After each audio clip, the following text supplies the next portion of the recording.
The 16th card is the Tower. Look, disaster.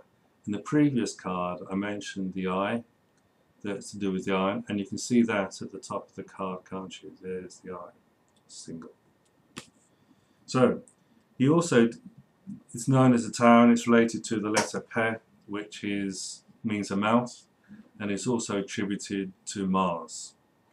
So, he calls the Tower also war as well, just to give you a clue what this card is really about. And he calls it the manifestation of cosmic energy in its grossest form. And it's a preface to Atu 20, the Last Judgment, or the Aeon card, which is a fire shin, which is very much a spiritualization of fire. So we have the Jaws of Dis, which is to do with part of the lower infernal regions, I think, to do with Pluto, basically. Pluto had it been invented in 1942? I can't remember. Anyway, this is the doctrine of Shiva the Destroyer. So this is destroying things to take it back to original purity as opposed to manifestation, which is to make more manifest. And the idea of the mind, he again evokes the Book of the Law in this whole thing.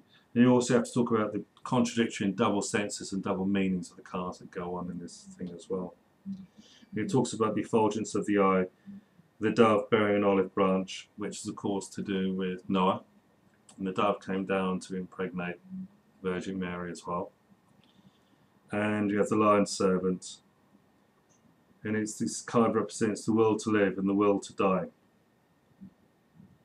So we have masculine and feminine energies that go in with this card as well. It's a complex card. It's not, yeah, it's destruction, but then it kind of brings into more cosmic doctrines with the whole sort of thing.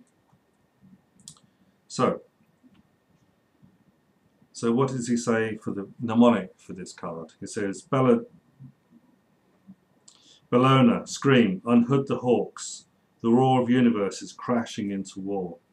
I'm not sure who Bellona is, I'll have to look that up at some point. But certainly this idea of war and destruction that's going on. War of the worlds. For the card, for the verse, we have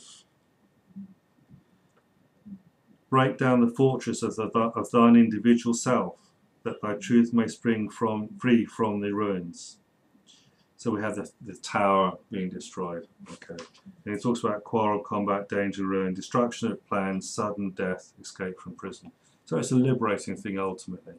This is the prison we're in. We think we're free, but actually no, we're in prison. The card next is the sun.